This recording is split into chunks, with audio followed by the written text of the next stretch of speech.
Bismillah. Assalamualaikum warahmatullahi wabarakatuh.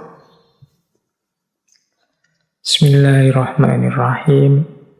Alhamdulillahi rabbil alamin. Wa bihi nasta'inu ala umurid dunya waddin. Allahumma sholli wa sallim wa barik ala habibina wa syafi'ina sayyidina wa maulana Muhammadin wa ala alihi wa ashabihi wa man tabi'ahum bi ihsanin ila yaumiddin.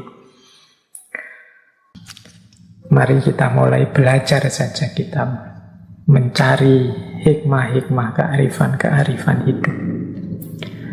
Baik, malam hari ini kita akan membahas tentang falsafah cahaya. Ini di banyak tokoh filosof muslim, apalagi tokoh-tokoh tasawuf, istilah cahaya ini populer sekali. Teman-teman mungkin dulu masih ingat bagaimana filosof muslim Persia Suhrawardi Al-Maktul yang juga dikenal dengan filsafat Isyraqiyahnya. Isyraqiyah itu ya filsafat pencahayaan, filsafat cahaya. Atau Imam Ghazali yang menulis satu kitab khusus yang judulnya Mishkatul Anwar. Di malam hari ini kita coba ya memetakan, mengurai sedikit-sedikit tentang cahaya. Bagi dunia sufi, hidup kita ini sebenarnya sering diibaratkan seperti laron.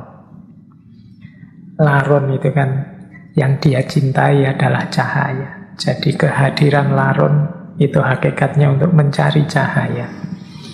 Meskipun nanti setelah ketemu cahaya, resikonya adalah dia kehilangan sayap-sayap kebanggaannya, bahkan kehilangan nyawanya setelah dia bersatu dengan cahaya. Ini oleh para sufi sering dianalogikan dengan perjalanan seorang sufi yang mencapai puncaknya. Bertemu Allah sehingga lenyaplah egonya. Ini makna yang paling populer tentang laron dan cahaya di banyak syair-syair sufi. Baik, teman-teman, kita mulai dari yang paling dasar dulu ya. Kita cek dulu apa itu cahaya. Ya, kalau dalam bahasa Arab, cahaya itu istilahnya adalah nur. Nur itu secara sederhana didefinisikan sebagai al-dhahir bidzatihi al-mudhhir li ghairihi. Al-dhahir bidzatihi itu sesuatu yang terang atau tampak pada dirinya sendiri, dan al-mudhhir li ghairihi itu sesuatu yang membuat yang lain tampak atau terang. Kalau ada cahaya itu kan dirinya sendiri bercahaya, yang sekelilingnya juga bercahaya. Lampu misalnya, lampunya sendiri itu kan terang, bercahaya. Nah, itu namanya al-dhahir. Yang sekelilingnya akhirnya juga ikut kelihatan karena ada cahaya tadi. Itulah al-mudhhir. Jadi ada al-dhahir, ada al-mudhhir. Itulah dua karakternya cahaya. Nah, jangan lupa istilah nur ini kalau dalam bahasa Arab dekat dengan istilah nar. Satu akar dengan istilah nar. Kalau nur konotasinya positif. Tapi kalau nar konotasinya negatif. Nur itu cahaya, nar itu api. Kalau nur itu maknanya fokus pada karakter yang menerangi, sementara nar fokus pada panasnya yang menghanguskan, menghancurkan. Jadi yang satu mencerahkan, menerangi, yang satu membakar, menghancurkan. Dari akar kata yang sama. Yang satu kita sering mengasosiasikannya sebagai asal usulnya malaikat, sementara yang satu adalah asal usulnya iblis. Malaikat kita sering menyebutnya terbuat dari nur, kalau iblis terbuat dari nar. Dari bahan yang sama, nur dan nar, dari akar kata yang sama. Makanya ada riwayat yang menyatakan iblis itu awalnya termasuk kelompoknya malaikat. Nah ini silahkan teman-teman yang tertarik bisa dikaji secara etimologis, bisa digali kedekatan maknanya secara semantik, semiotik antara nur dan nar. Kapan cahaya bisa berubah jadi nar, jadi api. Padahal harusnya cahaya itu menerangi, tapi dalam kondisi tertentu dia akan berubah jadi nar. Dari nur menjadi nar. Atau bagaimana kita mengolah dimensi nar dalam diri kita berbuah jadi nur. Ini filosofinya bisa digali tersendiri. Jarak antara nur dan nar. Nah, kalau teman-teman tekun menggali dalam Al-Quran, ada banyak sekali ayat-ayat yang menggunakan kata nur juga nar. Tapi nanti jumlah kata-kata nur itu jauh lebih sedikit daripada jumlah kata nar. Silahkan teman-teman nanti meneliti ya. Aspek semiotiknya, aspek kebahasaannya. Kita tidak akan terlalu panjang sibuk di situ, kita masuk lebih dalam tentang hakikat maknanya nur atau cahaya dalam kehidupan kita. Baik, kita gali pelan-pelan apa sih yang dimaksud nur atau cahaya. Tentunya ya tidak persis sama dengan yang dijelaskan dalam fisika. Jadi istilah-istilah cahaya itu baik dalam Al-Quran, dalam hadis, atau dalam wacana-wacana tasawuf, itu kan jenisnya metafor. Jadi memaknainya tidak bisa letterlek, tidak bisa dibayangkan langsung seperti lampu dibayangkan langsung seperti senter gitu, enggak. Tapi dia metafor. Secara umum, kata nur itu adalah metafor bagi cahayanya Allah atau hidayah. Maka nanti banyak ayat-ayat dalam Al-Quran itu ketika menggunakan istilah nur, itu maknanya macam-macam. Karena hidayah Allah pada manusia itu bentuknya bisa macam-macam. Saya tidak membacakan satu demi satu ayatnya. Ya saya kasih contoh misalnya surat Al-Baqarah ayat 257. Allahu waliyul ladzina amanu yukhrijuhum minadh-dhulumati ilan nur. Allah adalah penolongnya orang-orang yang beriman yang mengeluarkan mereka dari kegelapan menuju cahaya. Nah, ini kan dari kegelapan menuju cahaya itu bukan kok terus dari tidak ada lampu nyari yang ada lampunya, tapi dari kebingungan hidup, dari tidak adanya sandaran, dari kehilangan rujukan kebenaran menuju cahaya. Berarti cahaya ini bisa dimaknai sebagai hidayah. Jadi petunjuk dari Allah. Allah yang mengeluarkan mereka dari kegelapan menuju cahaya. Ini kalau teman-teman ingat, dulu waktu kita ngaji Ibu Gita Kartini, istilah minadh-dhulumati ilan nur ini kan yang menginspirasi tulisan-tulisan Ibu Gita Kartini yang nanti diberi judul Habis Gelap Terbitlah Terang. Itu makna dari minadh-dhulumati ilan nur. Jadi ada banyak ayat-ayat cahaya yang secara umum artinya sebenarnya hidayah.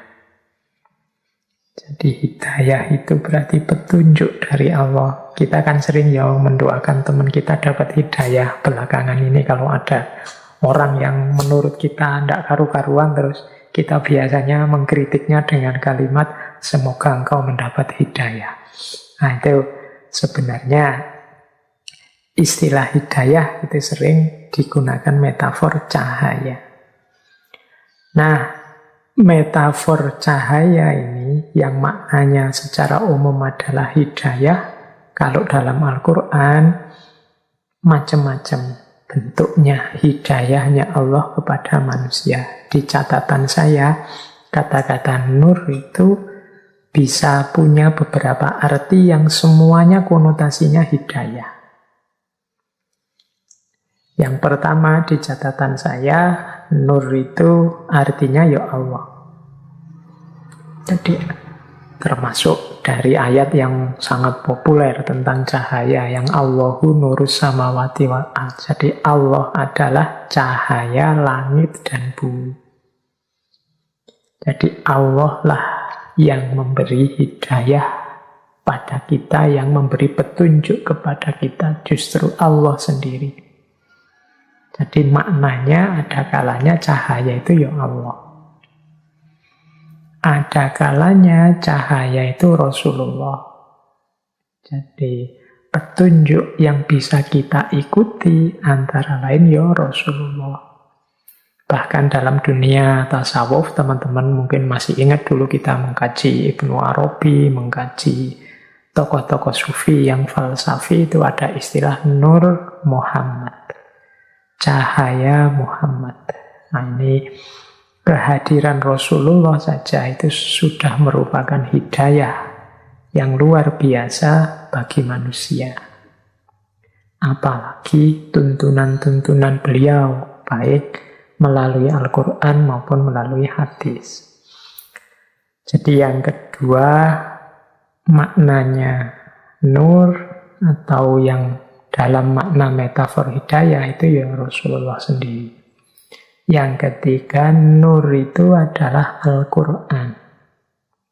Jadi Al-Quran lah yang menjadi petunjuk, yang menjadi hidayah bagi kita.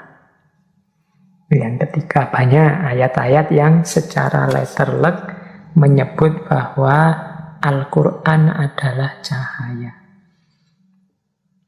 Misalnya surat An-Nisa ayat 174. Ya ayuhan nasu qad ja'akum burhanum mir rabbikum wa anzalna ilaikum nuram mubina. Nah, wahai manusia, sesungguhnya telah datang padamu bukti-bukti dari Tuhanmu dan telah kami turunkan padamu nuram mubina. Ini oleh para mufasir banyak diartikan sebagai Al-Quran. Jadi nur di situ maknanya Al-Quran. Ada kalanya juga nur itu berarti keimanan. Keimanan ini kan anugerah Allah pada kita. Itu juga hidayah. Jadi minazulumati ilan nur, itu ada yang menerjemahkan ya dari kekufuran menuju keimanan. Maka hidayah atau cahaya itu bisa maksudnya adalah keimanan. Ada pula yang bisa dimaknai sebagai kebenaran. Ya semua yang di atas tadi hakikatnya sebenarnya juga kebenaran. Keimanan itu ya kebenaran. Al-Quran itu kebenaran. Allah, Rasulullah itu kebenaran. Tapi ada juga yang spesifik maknanya lebih pas. Ayat-ayat tentang cahaya itu kita maknai sebagai kebenaran. Kemudian yang keenam, ada kalanya juga nur itu bisa kita artikan sebagai ilmu. Jadi teman-teman mungkin masih ingat ya, ketika kita mengkaji Imam Syafi'i, kemudian ada istilah bi'annal ilma nurun. Ketahuilah bahwasanya Sesungguhnya ilmu itu adalah cahaya. Ini ketika Imam Syafi'i mengadu pada Imam Waqi'. Jadi, kalau ada kata-kata nur atau cahaya dalam Al-Quran, secara umum maksudnya adalah petunjuk atau hidayah untuk manusia. Nah, bentuknya hidayah itu secara spesifik itu ada kalanya maksudnya adalah Allah sendiri, ada kalanya maksudnya Rasulullah, ada kalanya maksudnya adalah Al-Quran, ada kalanya maksudnya adalah keimanan, ada kalanya maksudnya adalah kebenaran, dan ada kalanya maksudnya ilmu. Oke, jadi ini dasarnya, kita pahami yang paling dasar dulu tentang apa itu nur atau cahaya. Baik, ambil nafas bentar. Ini semoga teman-teman tidak menganggap ini temanya terlalu berat. Setelah ini mungkin lebih ringan. Nah, ini saya akan minta bantuan Imam Ghazali melalui kitab beliau Mishkatul Anwar. Mishkat itu artinya ceruk atau lubang atau gua. Sehingga Mishkatul Anwar bisa diterjemahkan ceruk cahaya atau gua cahaya. Nah, di bagian awal kitab Mishkatul Anwar, Imam Ghazali menjelaskan cahaya itu tentunya cahaya secara spiritual. Maknanya beda-beda sesuai level orangnya. Imam Ghazali di banyak teorinya sering sekali membagi level manusia di 3 macam ini. Ada awam, ada khawas, ada khawasul khawas. Nah, bagi kelas-kelas manusia ini, cahaya itu beda-beda maknanya. Menurut Imam Ghazali, bagi orang awam, cahaya adalah sesuatu yang membuat sesuatu yang lain menjadi tampak atau kelihatan. Sarananya panca indera, khususnya mata. Nah, ini mungkin level kita ya awam. Jadi cahaya itu ya pokoknya terang. Cahaya itu bersinar. Cahaya itu pancaran tadi, gelombang elektromagnetik yang apa tadi, itu definisi awam. Jangan lupa, kadang-kadang orang awam ini ya memang terbatas begitu, sehingga Allah itu kadang-kadang menampilkan ayat-ayatnya tentang cahaya, menunjukkan bukti kuasanya tentang cahaya itu secara wadah. Ya memang bermakna cahaya. Jadi karena bagi orang awam tertentu susah untuk memahami cahaya di level lebih tinggi. Dia ngertinya cahaya itu terang. Mungkin teman-teman sering lihat ya kalau dalam ilustrasi-ilustrasi, ya tidak harus Islam, ilustrasi spiritual, mistik itu, tokoh-tokoh spiritual itu selalu digambar. Misalnya ada close up itu belakangnya dibikin terang bersinar seperti cahaya itu, dan di situ terus kita memaknai, oh ini bercahaya, orang suci. Mengapa gambarnya dibikin begitu? Ya karena yang dihadapi orang awam. Ngertinya bercahaya itu ya dibuat terang, belakangnya dibikin kayak ada lampunya dalam gambar, sehingga orang menganggapnya, wow, inilah orang suci yang wajahnya bercahaya atau kepalanya bersinar bercahaya. Nah, ini itu ilustrasi versi awam. Cahaya itu seperti itu. Kadang-kadang Allah juga menampakkan yang seperti itu. Misalnya kan ada riwayat Robi'ah Al-Adawiyah, itu sufi perempuan yang kita semua insya Allah kenal. Itu kan dulu dibebaskan oleh majikannya.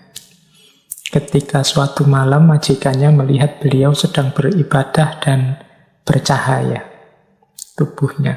Nah ini cahaya yang semacam ini di kalangan sufi, di model orangnya kelihatan langsung cahayanya, itu pastinya seizin Allah untuk mengajari kita.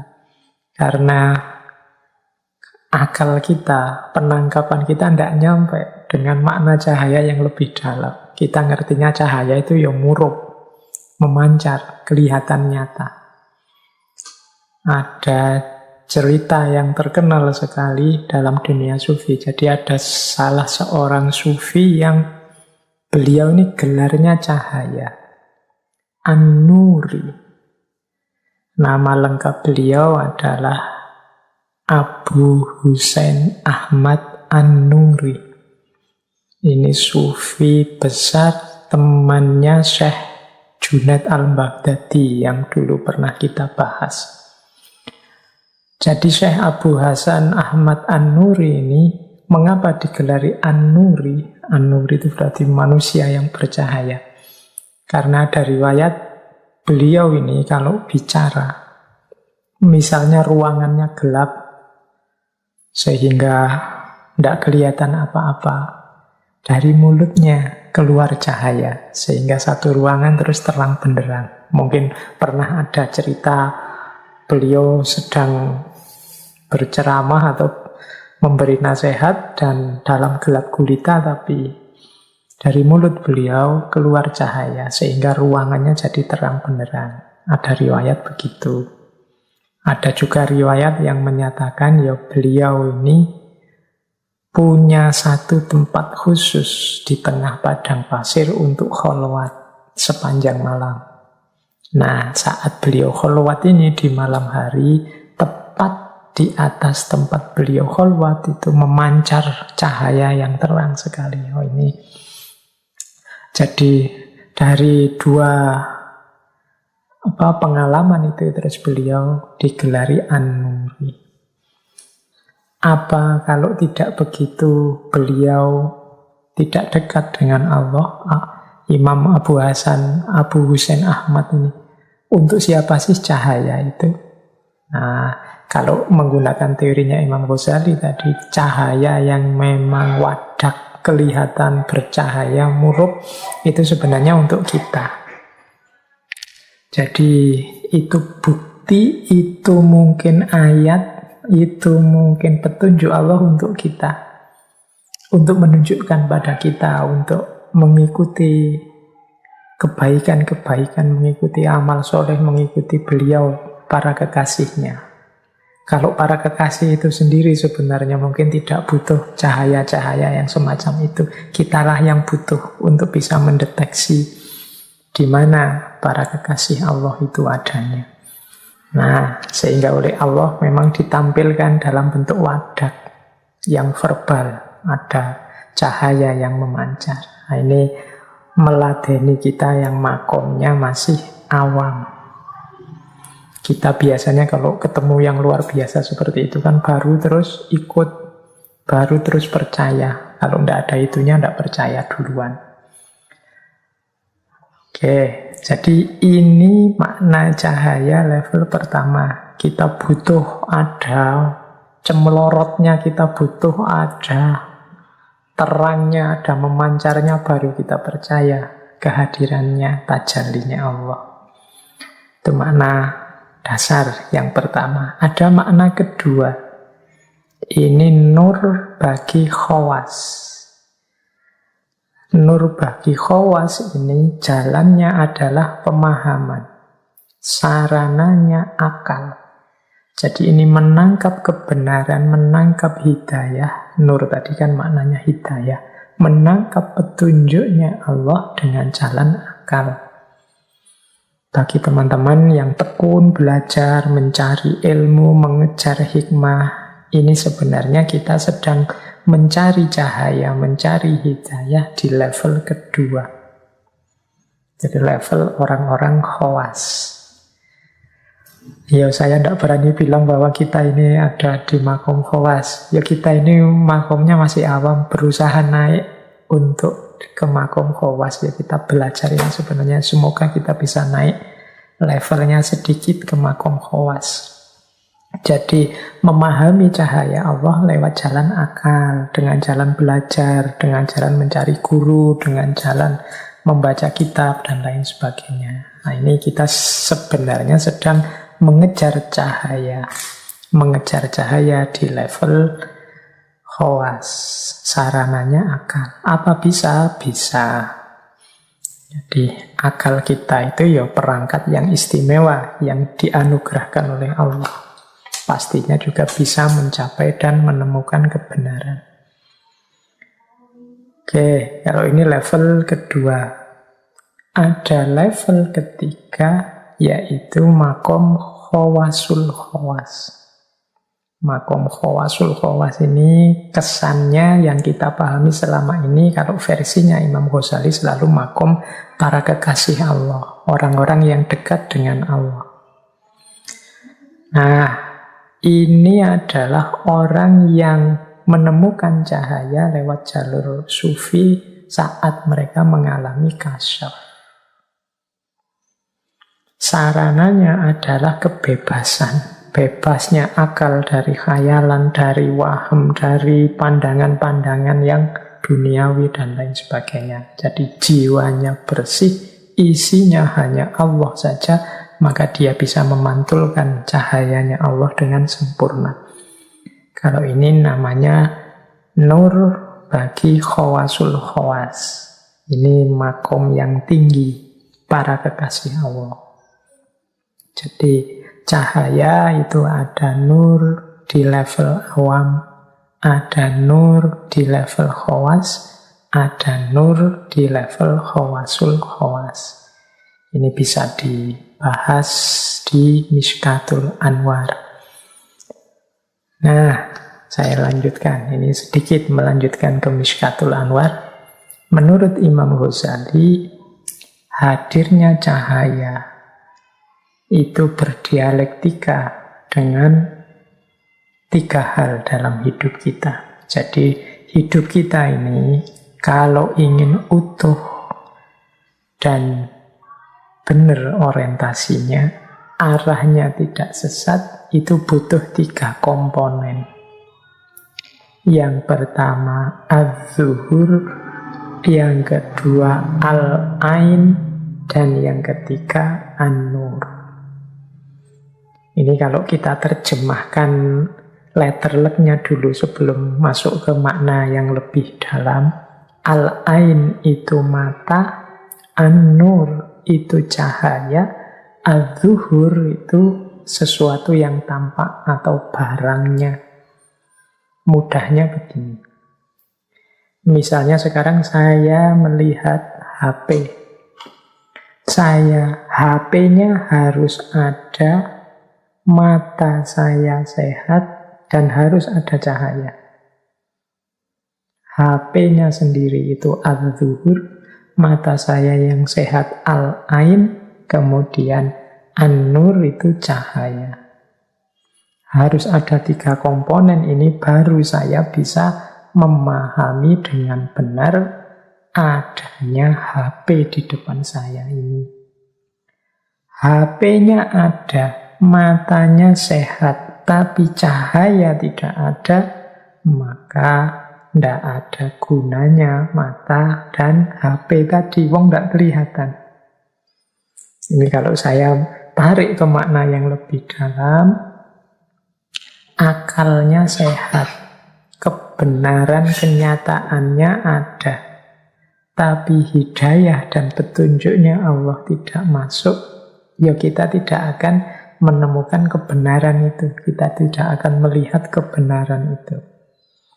Jadi manusianya yang melihat harus sehat, ada cahaya sehingga kebenaran bisa terlihat. Kebenaran yang bisa terlihat itu kan kalau dalam dunia tasawuf disebut ma'rifat atau kasyaf.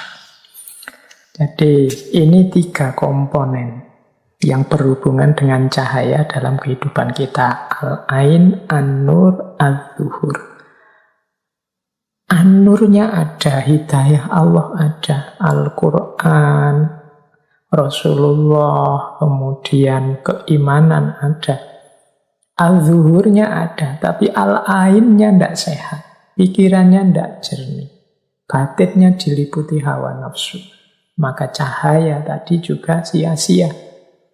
Kalau bahasanya sufi, cahaya jadi terhijab. Mata tidak bisa melihat, atau sebut saja matanya buta. Mata yang buta meskipun ada cahaya, meskipun ada kebenaran, az-zuhur, ya sia-sia. Dia tidak akan bisa melihat. Jadi ini ada timbal balik perputarannya. Jadi kebenaran akan tampak kalau ada kombinasi lengkap antara al-ain, an-nur, dan al-zuhur. Tapi kalau salah satu tidak ada, ya tidak terjadi peristiwa kasyaf atau peristiwa ma'rifat, lahirnya pemahaman atau lahirnya pengetahuan. Jadi ini dialektika antara al-ain, an-nur, al-zuhur. Maka dalam dunia tasawuf selalu kita disarankan membersihkan jiwa. Membersihkan jiwa itu berarti membersihkan mata, al-ain, sehingga kebenaran kelihatan. Tapi juga jangan merasa sombong bahwa kita kuasa melihat. Kalau Allah tidak menurunkan hidayah cahayanya, ya sama saja kita tidak akan bisa melihat apa-apa. Jadi itu dialektika antara al-ain, an-nur, dan al-zuhur. Ini yang ada hubungannya dengan cahaya. Silahkan direnungkan sebentar bahwa dalam hidup kita ini kita butuh diri kita yang sehat, kita butuh petunjuk hidayah dari Allah. Baru setelah itu kebenaran akan tampak. Oke, kita lanjutkan lagi. Baik, nah inilah inti kajian kita malam hari ini. Ini ayat yang populer sekali tentang cahaya. Saya baca pelan-pelan ayat ini, insya Allah banyak yang sudah hafal. Allahu nurus samawati wal ardi mathalu nurihi kamishkatin fiha misbah al misbahu fi zujajah as-zujajatu ka'annaha kaukabun durriyun yuqadu min syajaratin mubarakatin zaitunatil la syarqiyatin wala ghurbiyah yakadu zaituha yudhi'u walau lam tamsashu nar nurun ala nurin yahdillahu linurihi mayyasha' wa yadribullahul amsal linnas wallahu bikulli syai'in alim. Oke, kita artikan sebagian-sebagian dulu biar lebih mudah pahamnya. Jadi Allah adalah cahaya langit dan bumi. Perumpamaan cahayanya Allah itu seperti miskat. Yang di dalam miskat itu ada misbah. Yang misbah itu terletak di dalam zujajah. Zujajah itu bagaikan bintang yang bersinar, yang menyala karena pohon yang penuh barokah, sejenis zaitun yang tidak timur dan tidak barat, yang hampir saja minyaknya bercahaya meskipun tidak tersentuh oleh api. Cahaya di atas cahaya. Allah menunjukkan cahayanya bagi orang yang Dia kehendaki. Baik, kita maknai sebagian-sebagiannya. Kalau Allahu nurus samawati wal ard, maknanya mungkin jelas. Allah adalah cahaya langit dan bumi. Allah adalah sumber cahaya. Allah adalah sumber segalanya di langit dan bumi. Tadi dengan analoginya Imam Ghazali tadi, kalau tidak ada nur, kalau tidak ada cahaya dari Allah, segalanya juga tidak ada. Karena kuncinya adalah cahaya, dan Allah lah cahaya langit dan bumi. Oke, kita lanjutkan. Mathalu nurihi kamishkat. Jadi cahayanya Allah itu seperti miskat. Miskat itu lubang di tembok atau satu lubang di dinding. Mungkin kita bisa mengartikan satu ceruk. Itu miskat namanya. Jadi, ya kalau dilihat di gambar itu ya misalnya ada lampu yang menyala di dalam lubang di dinding, dalam satu miskat. Jadi ada lubang tertutup di dinding yang fiha misbah, di dalamnya ada lampunya. Al-misbahu fi zujajah. Lampu itu ada di dalam kaca. Berarti lampu itu yang dimaksud nanti nyala apinya itu kan lampu. Nah, lampunya sendiri terbuat dari kaca. Maka al-misbahu fi zujajah. Jadi ada satu lubang, kemudian di dalamnya ada lampu, yang lampu ini dikelilingi kaca. Yang kaca ini berkilau. Az-zujajah itu ka'annaha kaukabun durri. Kacanya yuk, kita ngerti kaca ya, kaca kan berkilau karena nanti dia memancarkan cahaya. Nah, setelah itu dari mana bahan bakarnya lampu ini? Dari syajarah mubarakah, zaitun. Jadi pohon yang penuh berkah sejenis zaitun. Cirinya apa pohon ini? La syarqiyah wala ghurbiyah. Nah, jadi ini syajarah mubarakah. Dan ada satu ciri lagi, saking kuatnya minyak syajarah mubarakah ini, bahkan seandainya dia tidak disentuh, tidak dinyalakan, tidak disambar dengan api, dia sebenarnya sudah bisa menerangi. Saking kuatnya syajarah mubarakah atau minyak ini. Jadi yakatu zaituha yudhi'u walau lam tamsasunar. Jadi lampu ini minyaknya syajarah mubarakah. Nah, syajarah mubarakah ini karena dia sangat kuat, maka meskipun kita tidak menyalakannya dengan api, dia rasa-rasanya sudah bisa menyala sendiri. Itu maksudnya yakatu zaituha yudhi'u. Mungkin teman-teman bisa membayangkan dengan lihat gambar di slide yang saya bawa ini. Jadi ada miskat, misbah, zujajah, syajarah mubarakah. Ada banyak versi makna terhadap ayat ini. Saya bawa dua malam hari ini, yang satu dari Imam Ghazali karena tadi janjinya saya mengambil dari miskat.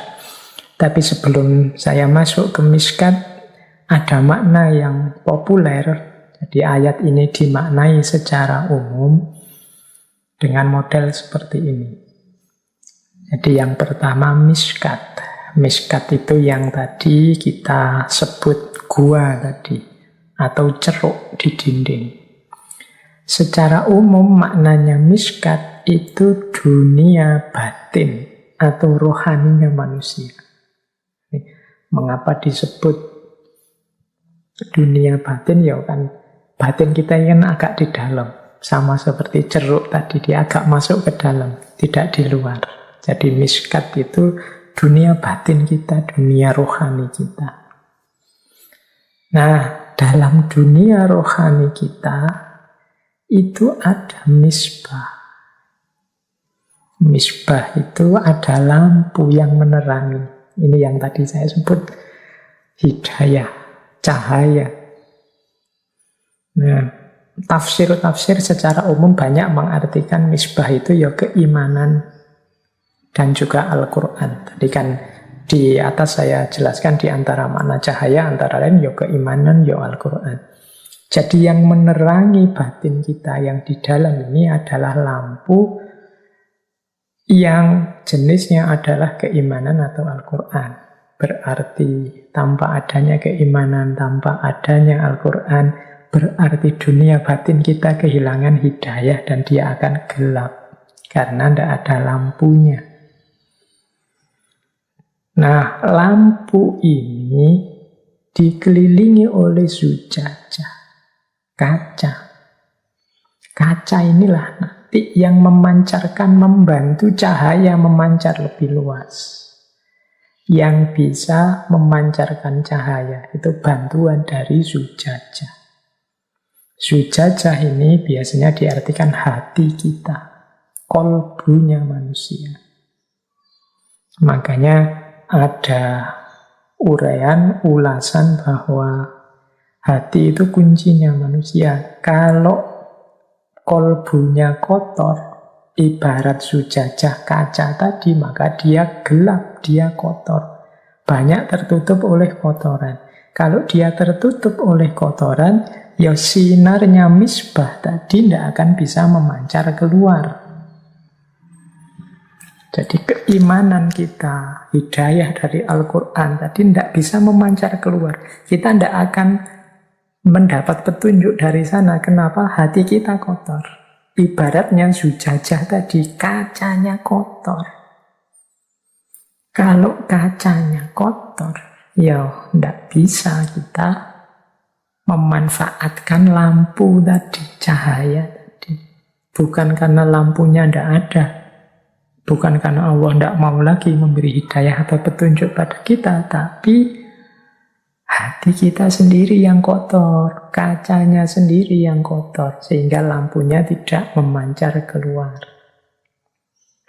Nah, syajarah mubarakah yang tadi disebut minyaknya, yaitu sumber dari Allah langsung. Syajarah mubarakah ini kan yang menyalakan misbah. Misbah tadi kan apinya lampu itu. Apinya lampu itu asalnya dari mana? Itu kalau pakai bahasa metafornya tadi, itu kan lampu itu kan tadi simbol dari keimanan dan Al-Quran. Dari mana sih asalnya keimanan dan Al-Quran? Itu berarti kan sumbernya keimanan, sumbernya Al-Quran, atau sumbernya cahaya, yaitu wahyu Allah sendiri. Jadi itulah cahaya dari Allah langsung. Karena keimanan dan Al-Quran nyambung langsung ke Allah, itulah minyaknya. Oke, jadi keimanan dan Al-Quran yang ada di hati kita akan tetap bercahaya, syaratnya, minyaknya tetap banyak, tetap ada, dan zujajahnya tidak gelap. Kita nyambung terus dengan Allah, dan kolbu kita jernih, maka keimanan dan Al-Quran itu akan memberi banyak hidayah dalam hidup kita. Lah terus maksudnya yakadu zaituha yudhi'u walau lam tamsas hunar. Itu maksudnya apa? Kalau makna secara umum biasanya diartikan seakan-akan keimanan dan Al-Quran tadi itu saja sudah bisa memberi hidayah kepada kita, meskipun belum disambungkan dengan Allah. Berarti belum dimaknai, belum ditadaburi, belum diamalkan. Itu saja sudah bisa jadi hidayah dalam hidup kita. Apalagi dia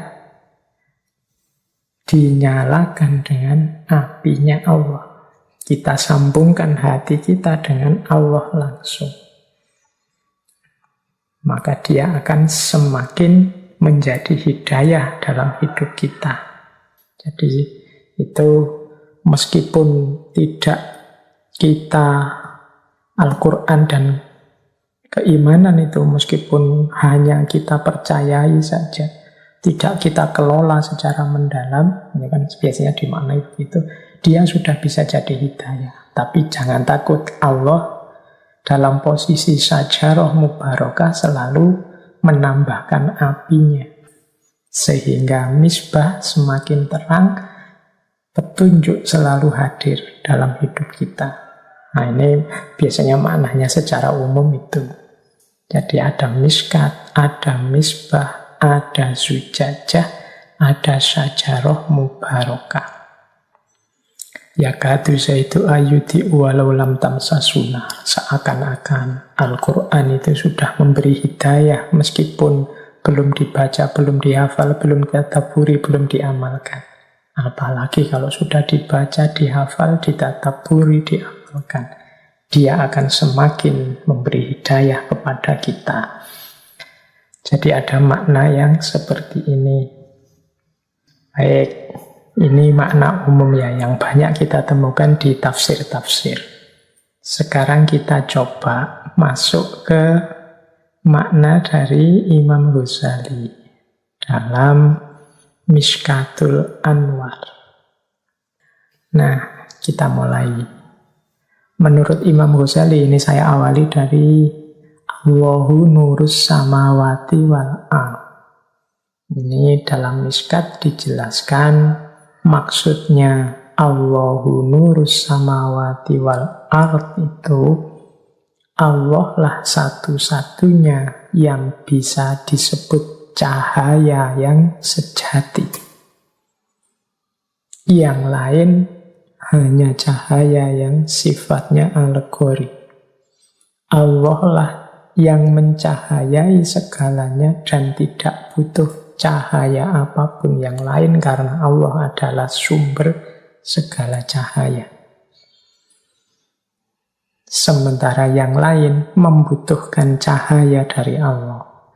Nah ini dimaknai secara luas bahwa Allah lah sebenarnya yang betul-betul ada. Atau kalau pakai istilahnya Ibnu Sina, yang wajibul wujud. Dia adanya itu sifatnya wajib. Tidak mungkin dibayangkan tidak ada. Karena dia adanya wajib. Sementara semua wujud yang lain ini hanya mungkinul wujud. Keberadaannya hanya pinjaman dari adanya Allah. Jadi Allahu nurus samawati wal ardh itu berarti semua ada yang selain Allah itu membutuhkan cahaya dari Allah. Kalau kita hadir, kalau kita bercahaya, hakikatnya adalah kita sedang meminjam atau mendapatkan anugerah cahaya dari Allah. Oke, jadi itu maksudnya Allahu nurus samawati wal ardh. Nah, sekarang tentang miskat, misbah, zujajah. Imam Ghazali memaknai miskat itu sebagai ar-ruh al-khisas. Daya khis, daya indrawi. Jadi miskat itu fisik indrawi kita, panca indera kita. Mengapa kok disebut miskat? Ya miskat itu tadi kan lubang atau ceruk seperti saya sebut tadi. Panca indera kita itu kan ya modelnya memang lubang-lubang atau ceruk. Mata, hidung, telinga, mulut. Nah itu miskat. Jadi daya indrawi kita. Jadi aspek fisik kita. Itu miskat. Jadi tubuh kita ini yang fisik itu miskat. Nah, di dalam miskat ada misbah. Misbah ini daya rasional atau ar-ruh al-aqli. Kemampuan kita untuk menjangkau pengetahuan-pengetahuan yang mulia, yang ilahiyah. Jadi kemampuan rasional kita untuk menangkap yang ilahi. Lahirnya nanti ilmu. Karena kenapa disebut misbah atau lampu? Ya karena ilmu inilah yang jadi hidayah, memancarkan terang ke seluruh dunia. Makanya kehadiran para nabi itu sering disebut dengan istilah sirojam muniroh, lampu yang memberi cahaya. Itu karena mereka punya daya rasional, itu misbah. Jadi dalam tubuh fisik kita ada daya intelijensi, daya rasional yang dia mampu menangkap pengetahuan-pengetahuan yang mulia dan ilahiyah. Nah, ada sujajah. Sujajah ini, kalau Imam Ghazali mendefinisikannya ar-ruh al-khoyali, atau daya imajinasi. Ar-ruh al-khoyali inilah nanti yang menyambung antara dunia rasional dengan dunia dunia rasional tadi kan misbah. Kalau dunia indrawi miskat. Yang menyambung antara miskat dengan misbah itu sujajah. Dunia khoyali atau daya imajinasi. Sujajah lah nanti yang bisa memancarkan misbah pada miskat. Bisa menyambung antara ranah ilahiyah, gagasan-gagasan ilmiah rasional dalam kehidupan nyata. Sehingga tidak sia-sia, tidak kacau balau ilmu dan pengetahuan kita. Makanya sujajah ini tidak boleh kotor. Kalau dia kotor, dia gelap, dia tidak akan bisa memancarkan misbah ke miskat. Justru dia akan jadi penghalangnya cahaya. Jadi itu miskat, misbah, sujajah. Jadi kemampuan imajinatif kita, kemampuan, kalau istilahnya Imam Ghazali, khoyali, daya abstraksi kita untuk menyambungkan dunia batin dengan dunia lahir. Batin kita yang misbah itu sifatnya ideal, jernih, sementara miskat ini yang duniawi. Perantaranya zujajah, kaca tadi. Kalau zujajahnya terang, dia bisa dari misbah menerangi miskat. Kalau tidak, ya miskatnya jadi gelap. Disinilah hidup kita terus menjadi gelap. Nah, ada syajaroh mubarokah. Syajaroh mubarokah itu dalam bahasanya Imam Ghazali ilmu jiwa reflektif atau ar-ruh al-fikri. Kenapa pakai istilah syajaroh mubarokah ya? Karena ibaratnya seperti pohon. Pohon itu kan nanti dimulai dari akar, kemudian muncul batangnya, kemudian muncul cabangnya, kemudian muncul rantingnya, dan seterusnya. Sehingga hanya dari akar yang kecil, kemudian muncul banyak sekali tumbuhan dari situ. Cabang, ranting, daun, buah, dan lain sebagainya. Nah, syajaroh mubarokah atau jiwa reflektif itu seperti itu. Ilmu-ilmu wawasan keilmuan kita mubarokah, semakin lama semakin menjadi banyak, semakin menjadi luas. Yop zaitun itu sebagaimana minyak zaitun minyak yang menerangi lampu. Yang sifatnya la syarqiyah wala gharbiyah. La syarqiyah wala gharbiyah itu maksudnya dia murni rasional objektif. Tidak barat, tidak timur, itu tidak tendensius, dia jernih. Kalau benar ya dibilang benar, kalau salah ya dibilang salah. Jadi menurut Imam Ghazali, dalam diri kita, dalam miskat kita, ada misbah, daya rasional. Yang daya rasional ini dibantu oleh sujajah, daya khoyali. Yang sumbernya misbah tadi adalah syajaroh mubarokah.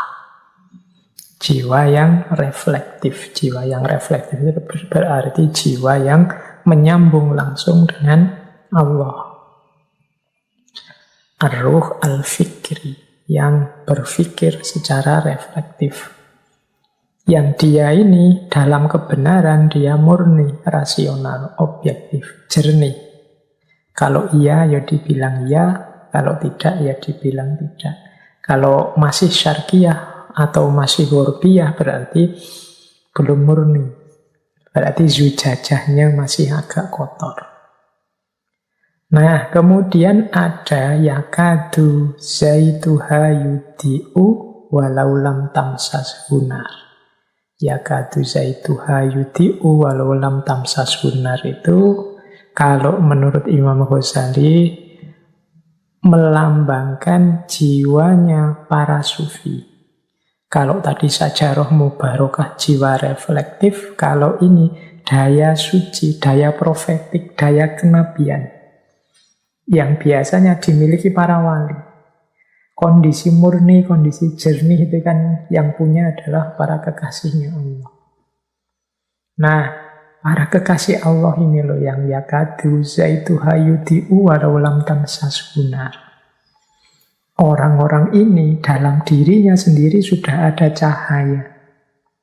Jadi dia memiliki cahaya dalam dirinya. Meskipun sebelum disentuh oleh api, dia sendiri sudah hampir punya cahaya. Yakadu zaituha yudi'u. Apalagi kalau cahaya Allah hadir dalam diri mereka. Disitulah nanti ada nur ala nur, cahaya di atas cahaya. Jadi diri kita, diri para sufi, para wali yang jernih bercahaya, kehadiran cahayanya Allah lagi, maka semakin terang cahayanya. Itulah nur ala nur. Jadi ya makna ringkasnya, mari kita bersihkan batin kita bersihkan diri kita, jiwa kita. Jernihnya batin, jernihnya diri itu menunjukkan bahwa kita sudah bercahaya. Apalagi jika nanti cahaya Allah hadir dalam diri kita. Disitulah nur ala nur terjadi. Cahaya di atas cahaya. Itulah makna ayat ini menurut Imam Ghazali.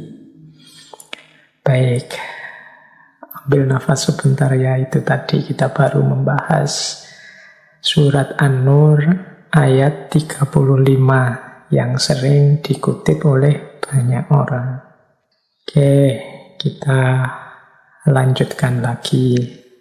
Kali ini kita sambungkan dengan sedikit filsafat cahaya dari Imam Suhrawardi Al-Maktul. Jadi beliau ini membahas metafisika kehidupan ini dengan analogi cahaya.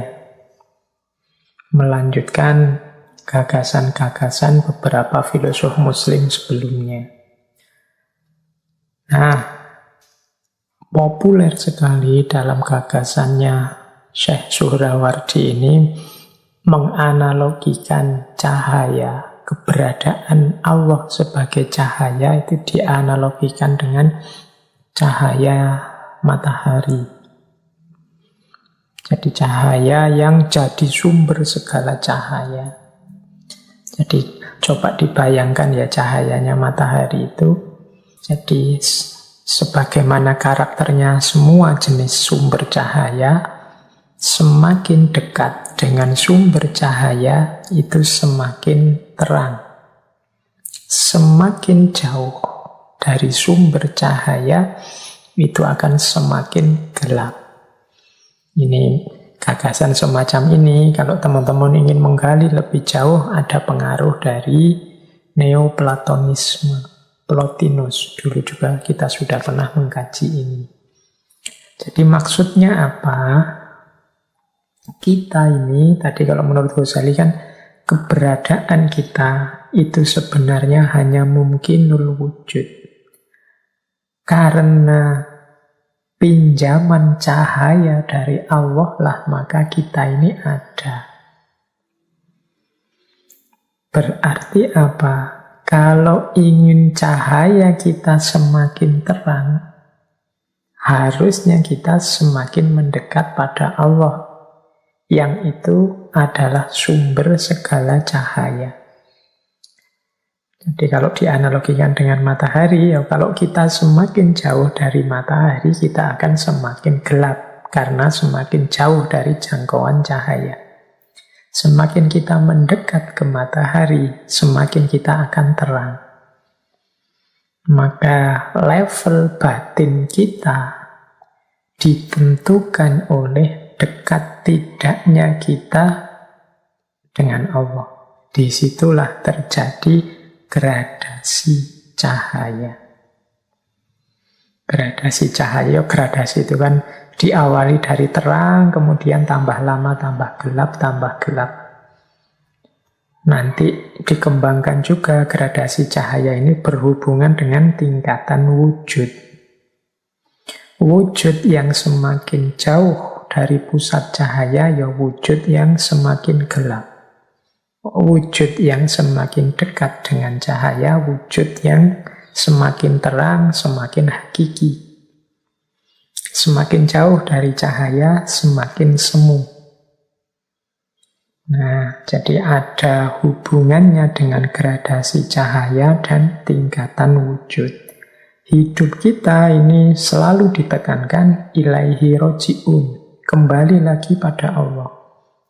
Minggu yang lalu kita panjang lebar membahas misi ilaihi roji'un ini.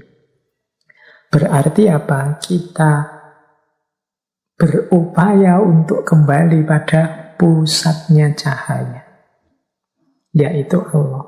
Jadi inilah pandangan yang berhubungan dengan cahaya. Jadi dianalogikan dengan matahari.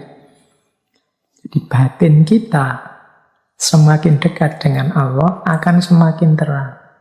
Tapi semakin dia terhijab, semakin jauh dari Allah, dia akan semakin gelap. Maka pastikan perjalanan kita itu selalu ilaihi roji'un.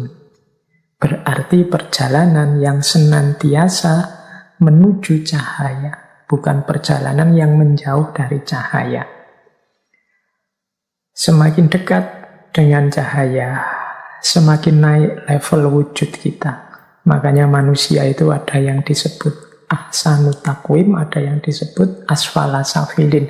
Asfala safilin itu berarti manusia yang semakin jauh dari cahaya, semakin jauh dari Allah. Ahsanu taqwim berarti yang semakin dekat, semakin dekat, semakin dekat dengan Allah. Itu tingkatan wujud. Nah, teori wujud ini nanti kalau disambungkan lagi dengan teori penciptaan yang dalam tradisi filsafat Islam dikenal sebagai emanasi, ya penciptaan dunia itu sifatnya memancar dari Allah, itu sebagaimana cahaya yang memancar. Sehingga ciptaan-ciptaan paling awal, yang paling dekat dengan Allah, ini yang paling terang, paling hakiki.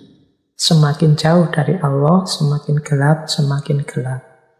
Maka tugasnya yang semakin jauh, termasuk manusia, itu mendekat ke Allah. Menuju pada ranah kehidupan yang lebih hakiki, lebih dekat dengan Allah. Ini kalau dalam dunia tasawuf nanti ada pandangan Nur Muhammad. Nur Muhammad itu limpahan pertama cahaya dari Allah. Berarti dia paling dekat, wong dia yang paling pertama. Berarti di antara semua makhluknya Allah, Nur Muhammad ini yang paling hakiki. Itu nanti kalau disambungkan ke sana. Jadi baik, ini juga diulas panjang lebar oleh Syekh Suhrawardi Al-Maktum. Jadi untuk kita pedomani saja, apakah hidup kita ini sedang menuju cahaya atau menjauh dari cahaya. Seperti saya ilustrasikan tadi, kadang-kadang kita mendekat pada cahaya itu ada resiko kita kehilangan sayap-sayap kebanggaan kita. Karena kita harus membunuh ego kita untuk tenggelam dalam samudera cahayanya Allah. Bahkan mungkin sebagaimana laron-laron yang mendekat ke lampu, kita kehilangan keakuan, kehilangan kedirian kita. Itu yang dialami oleh para sufi. Tapi jangan lupa kerinduannya laron memang hakikatnya mencari cahaya. Dalam lenyapnya diri dia menemukan kebahagiaan yang puncak dan sejati. Itu pandangan dari ranah sufistik. Oke, baik. Semoga bisa dipahami analogi matahari dengan gradasi cahaya dan tingkatan wujudnya. Baik, kita lanjutkan lagi. Ini ada quotes yang terkenal sekali dari Syekh Suhrawardi Al-Maktul tentang cahaya dan cermin ini. Zujajah tadi ya. Menurut Imam Suhrawardi, engkau hanya kaca, bukan cahaya. Jadi tadi saya bilang, yang hakiki dalam cahaya itu hanya Allah. Kita ini hanya dipinjami cahaya oleh Allah. Nah, dalam analoginya, Syekh Suhrawardi ini sebagaimana cermin, sebagaimana kaca. Jadi kita ini hanya kaca. Kita ini bukan cahaya. Yang punya cahaya itu Allah. Allah meminjamkan sedikit cahayanya pada kita. Kalau kaca diri kita, kaca batin kita jernih, maka dia akan memantulkan kejernihan cahayanya Allah. Tapi kalau batin kita kotor, ya cahaya itu tidak terpantul dari diri kita. Dengan makna yang lebih luas, segala prestasi, keindahan, kebaikan, kedahsyatan diri kita sebagai manusia itu hanya memantulkan pinjaman daya dan kekuatan dari Allah saja. Jadi kita hanya kaca yang memantulkan cahayanya Allah, bukan daya dan kekuatan kita yang sejati, bukan cahaya kita sendiri, tapi pinjaman dari cahaya dan kekuatan dari Allah. Nah, ya ilustrasinya kaca dan cahaya tadi. Jadi kita ini hanya kaca, bukan cahaya, berarti kita hanya memantulkan cahayanya Allah. Analogi yang mudah ya coba diperhatikan para walinya Allah atau para nabi, khususnya Rasulullah. Di situ saya uraikan bagaimana Kanjeng Nabi Muhammad itu contoh mudah untuk kita menjelaskan perumpamaan kaca dan cahaya tadi. Jadi cahaya ilahi yang luar biasa bertemu dengan Rasulullah yang jernih, yang terang, yang tidak ada kotor sama sekali dalam dirinya, maka cahaya itu, cahaya ilahi itu, kemudian dipantulkan oleh Rasulullah ke seluruh alam semesta. Disitulah terjadi momen rahmatan lil alamin, bahwa kehadiran Kanjeng Nabi adalah rahmat bagi seluruh alam semesta. Karena Kanjeng Nabi mampu memantulkan cahayanya Allah dengan sempurna. Jadi sebagaimana cermin yang menghadap matahari, kalau cermin ini sangat jernih, maka dia bisa memantulkan cahaya matahari dengan luar biasa terang. Nah, itu ilustrasinya.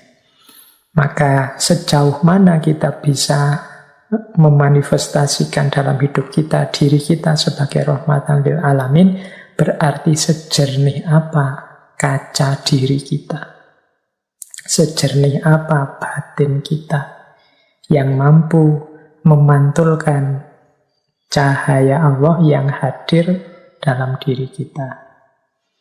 Disitulah nanti akan terjadi rahmatan lil alamin. Mengapa hari ini rasanya kok agak berat mewujudkan yang rahmatan lil alamin ini? Mungkin karena kaca cermin kita kurang jernih. Jadi kita sibuk dengan banyak hal-hal lain yang menjadi hijab. sehingga kaca kita gelap. Ketika kaca kita gelap, maka dia tidak bisa memantulkan cahaya. Ya kalau kaca itu bayangkan kaca ketutup kotoran-kotoran, dari warnanya putih jernih jadi hitam. Kalau teman-teman memberi cahaya ke atas kaca yang hitam itu, ya tidak akan ada pantulan apa-apa. Tidak akan merefleksikan apa-apa. Maka butuh dibersihkan dulu kacanya, baru kita mampu memantulkan cahaya, baru kita mampu rahmatan lil alamin. Makanya sering di banyak kesempatan saya mendorong teman-teman untuk secara aktif introspeksi diri, secara aktif muhasabah. Muhasabah itu nama lain dari mari kita bersihkan, kita teliti jangan-jangan banyak kotoran dalam cerminan jiwa kita. Kalau dalam cermin jiwa kita banyak kotoran, ya kalau bahasa ayat tadi zujajahnya kotor, ya misbahnya tidak ada gunanya. Setinggi apapun akal pikiran, sedahsyat apapun hidayah dari Allah dalam bentuk Al-Quran, dalam bentuk kebenaran, keimanan, tuntunan Kanjeng Nabi, tidak ada gunanya karena cermin kolbu kita yang kotor. Jadi di titik inilah sebenarnya kuncinya filsafat cahaya. Jadi bagaimana kita memantulkan cahayanya Allah ke seluruh alam semesta. Ini sebenarnya tugas kita. Baik, ambil nafas sebentar. Semoga sedikit banyak sudah ada yang bisa ditangkap dari yang saya sampaikan malam hari ini. Titik-titik kunci dari bahwa hakikat hidup kita adalah merindukan cahaya dan mencari cahaya. Namun itu tidak ada gunanya kalau batin kita kotor. Karena ketika batin kita kotor, keruh, maka cermin jiwa kita tidak akan bisa menangkap cahaya, apalagi memantulkannya. Baik. Sudah ya, istirahatnya sebentar. Yang mau minum silahkan minum. Sudah 1 jam lebih saya bicara tentang cahaya. Baik. Nah, saya tambahi sekarang aspek-aspek teknisnya. Kalau tadi filosofinya sudah ya. Saya awali dari kotoran-kotoran yang bisa menutupi cermin kaca jiwa kita. Kotoran-kotoran yang bisa nempel pada zujajah. Atau dalam istilah para sufi sering disebut hijab. Hijab itu berarti penghalang. Inilah yang menghalangi jiwa kita, batin kita untuk menangkap cahayanya Tuhan. Ya kalau menangkap saja tidak bisa, bagaimana bisa memancarkannya? Yang pertama, ini yang PR berat kita ini. Ini sebenarnya levelnya paling rendah sih, tapi kita masih sering terjebak di sini, yaitu dosa dan maksiat. Kalau teman-teman tekun mengikuti kajian-kajian tentang Imam Ghazali, Imam Ghazali itu sering mengilustrasikan dosa atau maksiat itu setiap kali satu dosa, satu kemaksiatan kita lakukan, itu ibarat kita nempel satu titik gelap, satu titik kotor dalam kolbu kita. Nambah dosa lagi, nambah satu titik lagi. Nambah dosa lagi, nambah satu titik lagi. Sampai di titik ketika kolbu kita gelap sama sekali, terhijab sama sekali, maka mungkin kita sudah tidak ngerti lagi apakah kita ini sedang jauh atau sudah dekat dengan Allah. Karena cahayanya sudah tidak bisa masuk lagi dalam diri kita. Inilah yang nanti membuat ada loh orang itu ilmunya tinggi, pinter, mungkin jabatannya luar biasa di tengah masyarakat. Tapi rasanya yang keluar dari beliau dari kata-kata, dari tindakan, mungkin dari kebijakan, kok semakin jauh dan menjauh dari Allah. Kemungkinan batinnya sedang gelap kotor oleh tumpuan-tumpuan dosa atau maksiat. Ya teman-teman tidak usah nuding siapapun di luar diri. Jangan-jangan yang harus dituding pertama itu diri kita sendiri.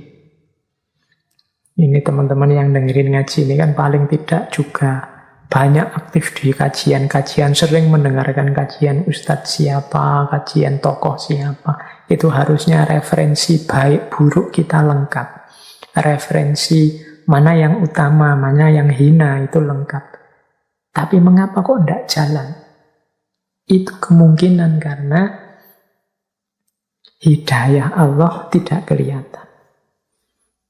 Mengapa hidayah Allah tidak kelihatan? Karena batin kita sedang gelap, tertutup oleh hijab-hijab. Jadi kalau ada orang berkata, semoga engkau mendapat hidayah, loh Allah itu sangat sayang pada kita, dia selalu memberikan hidayah pada siapapun yang mau. Faman sya'a falyu'min wa man sya'a falyakfur. Cuma banyak orang tidak mau. Hidayahnya sudah diberikan oleh Allah, orangnya yang tidak mau. Mengapa dia tidak mau? Batinnya gelap. Jadi dia tidak bisa memilah dan memilih. Wong yo gelap. Kenapa batinnya gelap? Yo antara lain karena banyak dosa dan kemaksiatan. Jadi yo seperti saya jelaskan tadi di awal kan, hidayah Allah itu bisa berupa Al-Quran, bisa berupa Rasulullah, bisa berupa kebenaran, bisa berupa keimanan. Harusnya ini sudah terbaca, wong barangnya konkret ada hidayah Allah itu. Tapi kita tidak mampu mengikutinya karena batin kita tidak bisa menemukannya. Hidayah itu dalam diri kita karena batin kita gelap. Imam Ghazali kan bahkan kalau dalam Bidayatul Hidayah itu kan man yasdad ilman walam yasdad hudan. Jadi barang siapa yang ilmunya tambah tapi tidak menemukan hidayah, hidayahnya kok tidak tambah, ya berarti yang terjadi hanya dia semakin jauh dari Allah. Jadi ada orang ilmunya nambah tapi tambah jauh dia dari Allah. Mengapa? Karena dia nambah ilmu tapi tidak ketemu hidayah. Kenapa kok tidak ketemu hidayah? Ya karena batinnya gelap. Pertama-tama ada hijab, namanya dosa atau maksiat. Yang kedua ada, ini lebih tinggi daripada dosa dan maksiat, keterikatan-keterikatan duniawi. Ini sering juga menjadi hijab kita, menjadi titik gelap dalam diri kita. Keterikatan duniawi itu semua hal yang sifatnya duniawi. Bahkan sampai keluarga, anak, istri, harta benda. Itu kalau membuahkan keterikatan. Keterikatan itu berarti ketidakmampuan kita untuk lepas dari hal-hal duniawi itu dan menuju Allah. Jadi karena anak, karena harta, sehingga kita lupa atau kita semakin jauh dari Allah, itu namanya keterikatan. Mungkin pekerjaan, mungkin jabatan, mungkin organisasi, mungkin lembaga, apapun. Itu kan barang-barang duniawi. Semakin banyak keterikatan-keterikatan, ya semakin batin kita gelap. Karena posisi cahayanya Allah di situ ditutupi oleh keterikatan kita. Ada orang yang galau karena harta saja, sampai lupa Allah, mungkin beribadah, mungkin ingat Allah, mungkin ngaji, tapi semuanya orientasinya pada puncaknya ke arah harta. Atau mungkin jabatan, atau mungkin reputasi di tengah masyarakat, atau mungkin nama baik, atau mungkin popularitas. Ini keterikatan-keterikatan duniawi. Nah, ini juga bisa jadi hijab karena dia menghalangi cahayanya Allah. Itu yang kedua. Jadi mari kita berjuang lepas dari keterikatan. Bukan berarti tidak boleh punya harta, bukan berarti tidak boleh sayang anak, sayang istri, bukan berarti tidak boleh cinta pekerjaan, serius dalam mencari nafkah, tidak. Tapi jangan melahirkan keterikatan. Keterikatan itu berarti kita sama sekali tidak bisa lepas. Bahkan membuat kita tidak mampu sepenuhnya berpaling kepada Allah. Itu namanya keterikatan. Banyak cerita-cerita sufi yang kita pahami sebagai bagaimana mereka itu ada yang kaya raya, ada yang anaknya banyak, ada yang hartanya luar biasa, tapi tidak terikat. Seandainya hilang saat ini juga, toh dia tidak merasa sayang. Karena satu-satunya yang dicari hanya ridhonya Allah saja. Nah, itu hijab yang kedua. Ini sebenarnya lebih tinggi daripada sekedar dosa dan maksiat. Kalau dosa dan maksiat ini paling dasar. Kita tidak bisa lepas dari dosa dan maksiat ya. Biasanya kita juga mengalami keterikatan duniawi. Baik, ada yang lebih tinggi lagi dari keterikatan duniawi, yaitu kebanggaan diri. Nah, ini lebih halus lagi kalau ini. Saya Pak sudah bebas dari dosa dan maksiat. Tidak mungkin saya tergoda lagi oleh dunia. Dunia sudah saya kalahkan. Saya tidak terikat lagi oleh nikmat duniawi apapun jenisnya. Saya sudah mati-matian berjuang dan saya sukses. Betapa saya ini bangga dengan diriku karena mampu dan kuat melawan godaan dunia. Hati-hati, persepsi-persepsi semacam ini bisa juga menutupi Allah. Kalau yang awal tadi menutupi Allah, cahayanya dengan dosa. Yang kedua menutupi cahayanya Allah dengan keterikatan duniawi. Yang ketiga ini menutupi cahayanya Allah dengan diri kita sendiri. Merasa bahwa kita mampu, kita bisa. Hanya dengan daya kekuatan kita sendiri kita lupa bahwa la haula wa la quwata illa billahil aliyyil azim. Daya dan kekuatan apapun yang kita miliki untuk sukses, itu hakikatnya adalah dan hanyalah anugerahnya Allah saja. Jadi jangan tertipu oleh kebanggaan diri.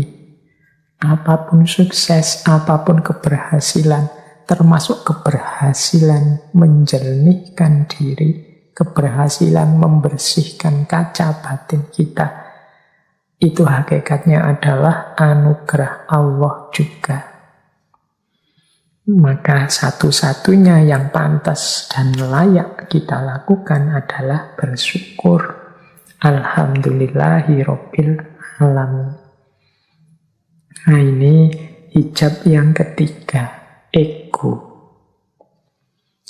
Ada lagi hijab yang keempat.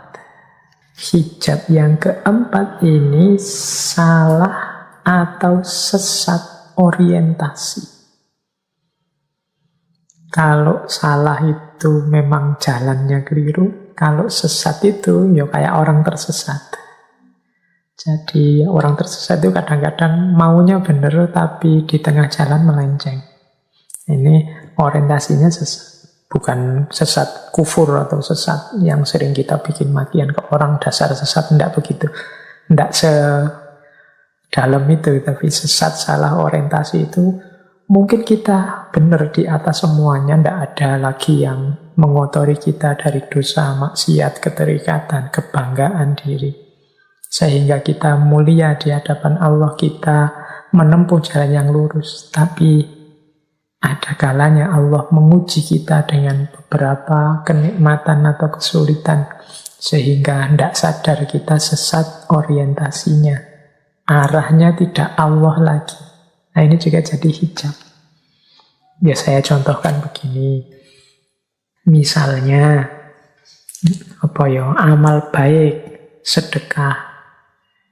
Kita tekun bersedekah, membantu fakir miskin, membantu orang ikhlas, sama sekali tidak ada pamrih apapun.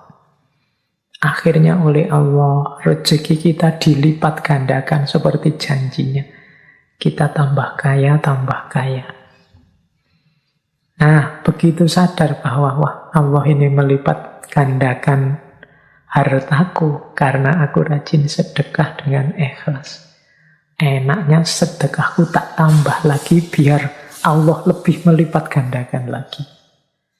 Ini yang dalam bahasa saya sesat orientasi. Awalnya benar sedekah dengan ikhlas.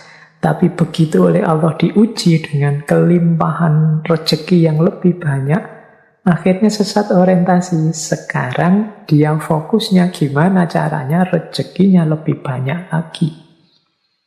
Biar Allah semakin menambah lagi. Sekarang fokusnya ke hartanya, bukan lagi ke Allahnya. Nah ini sesat orientasi.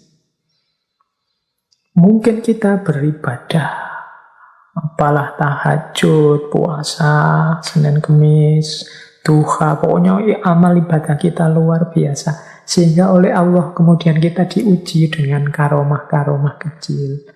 Misalnya ucapan kita kok mandi, basa Jawa ini mandi. Ucapan kita kok ampuh ya. Kita ngomong apa gitu terus kok kejadian bener. Kita meramal apa beneran begitu. Kita lihat orang itu kita seperti bisa membaca dosa-dosa yang dia lakukan misalnya begitu. Karena ketekunan kita mendekat ke Allah, kemudian kita oleh Allah diuji dengan karomah semacam ini.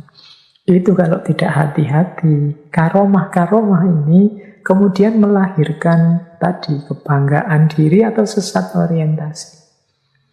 Sesat orientasi itu akhirnya fokus kita pada karomah-karomah ini. Oh, berarti kalau aku semakin dekat dengan Allah, ibadahku tak tambah. Semakin banyak ibadahnya, kesaktianku mungkin tambah dalam. Aku semakin bisa membaca masa depannya orang. Aku semakin bisa meramal apa yang akan terjadi.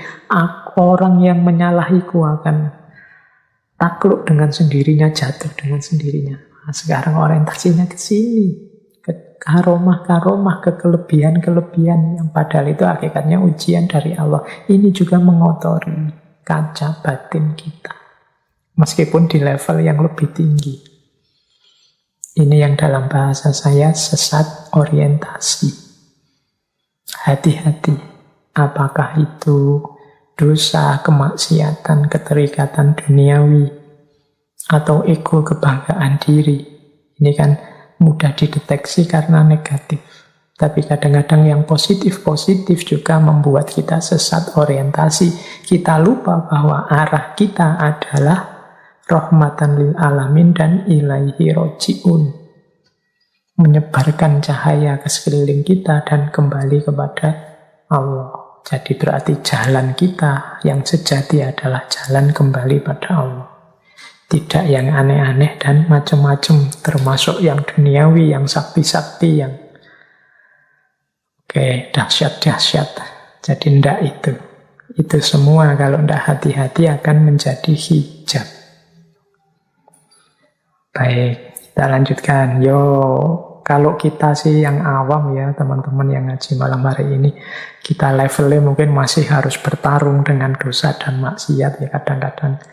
Kita masih banyak dosa, baik yang sengaja maupun tidak. Kita masih memerangi yang paling dasar. Semoga kita pelan-pelan bisa membersihkan hijab-hijab dari yang paling dasar sampai yang paling tinggi. Sehingga nanti secara paripurna kita bisa ilaihi roji'un. Ayo belajar bareng-bareng, saling membantu, saling mengingatkan. Meskipun dengan adab dan akhlak yang sesuai. Baik, saya lanjutkan. Jadi ini hijab ya. Kalau kita sukses dengan membersihkan hijab-hijab, maka insya Allah cahayanya Allah akan masuk dengan utuh.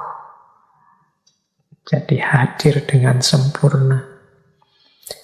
Disitulah nanti kita akan mengalami masuknya cahaya. Dari berbagai sumber catatan saya ada berbagai indikasi tentang masuknya cahaya ini.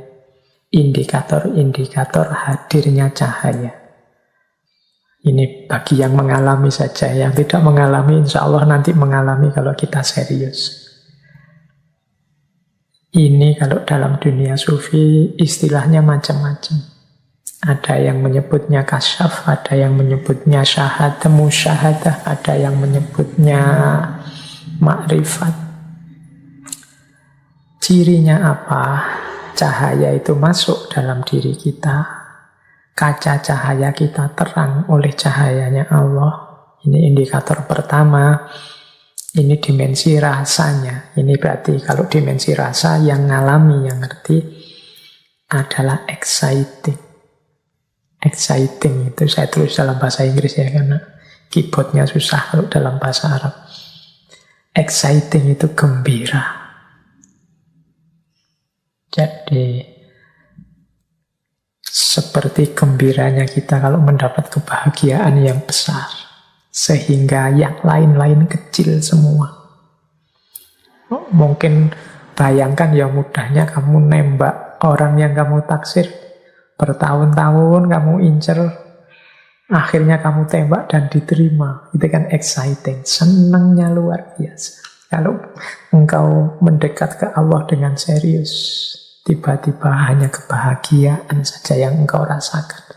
Tidak ada lagi keluhan-keluhan, tidak ada lagi komplain-komplain dengan situasi real hidupmu. Kemungkinan cahayanya Allah sudah menyusup masuk dalam dirimu. Exciting, gembira yang luar biasa. Kemudian yang kedua, oceanic. Oceanic ini menyamudra. Apa ya menyamudra? Seperti samudra, engkau merasa luas. Apapun yang terjadi seolah-olah engkau bisa menampungnya. Ujian apapun yang hadir, engkau tidak tergetar. Semuanya engkau terima. Sebagaimana samudra yang bisa menampung apapun yang masuk dalam dirinya. Jadi oceanic. Rasanya meluas. Kalau exciting itu gembira luar biasa. Oceanic itu rasanya meluas. Hatinya menyamudra. Fenomena apapun, peristiwa apapun dalam hidup mampu ditampung dalam dirinya tanpa ada keluhan, tanpa ada protes. Ciri yang ketiga, hadirnya cahaya adalah deeply moving. Deeply moving itu tergeraknya jiwa. Tergerak itu seperti orang terharu. Jadi batin kita itu sangat tersentuh. Itu namanya deeply moving. Di tempat saya sekarang baru hujan. Mungkin suaranya terdengar nggih. Kayak seperti lama tidak hujan-hujan, tiba-tiba hujan. Itu kan deeply moving. Alhamdulillah, kita rasanya terharu sekali dengan hadirnya cahaya ini dalam hidup kita. Entah tentang apa, entah dari mana hadirnya. Itu kita gembira sekali, batin kita meluas. Kita begitu tersentuh, begitu terharu. Terharu yang bahagia ya, bukan terharu yang seperti apa. Deeply moving itu mungkin kayak teman-teman yang sudah mati-matian nulis skripsi, bolak-balik ditolak, akhirnya ditanda tangani. Ujian lulus, exciting, oceanic, deeply moving. Kemudian elevating. Elevating itu elevate itu naik, mungkin bisa diartikan melayang. Jadi rasanya kita ini seperti terbang mengangkasa. Nikmatnya luar biasa. Itu melayang. Ini menjelaskannya rada susah ini ya, karena urusannya rasa. Pokoknya nanti momen-momen dulu kita pernah mengkaji peak experience. Itu cirinya tidak jauh dari situ. Ada elevating. Kita melayang, rasanya nikmatnya luar biasa. Dan yang kelima, calm. Calmly itu tenang, sakinah. Jadi diri kita yang tenang. Ini seperti di surat At-Taubah itu kan. Ayat 40. Fa'anzalallahu sakinatahu alaihi wa ayyadahu bijunudin lam taruha. Maka Allah kemudian menurunkan rasa tenang dalam dirinya.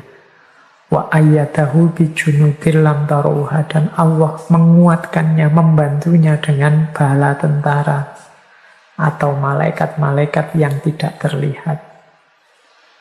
Nah, jadi orang yang mengalami, merasakan cahaya dari Allah, batinnya akan tenang. Kegembiraan, kemudian rasa meluas, rasa tersentuh, rasa melayang, dan tenang yang luar biasa. Ini momen-momen ketika cahaya masuk dalam diri kita. Ini detailnya bisa kita lihat ulang ketika dulu kita membahas tentang peak experience. Oke, kita lanjutkan teknis-teknisnya yang berhubungan dengan cahaya. Nah, kita bahas juga terminal-terminal menuju cahaya. Jadi untuk menuju cahaya ini ya, kalau dalam dunia tasawuf dikenal makomat-makomat. Ini juga sering kita bahas.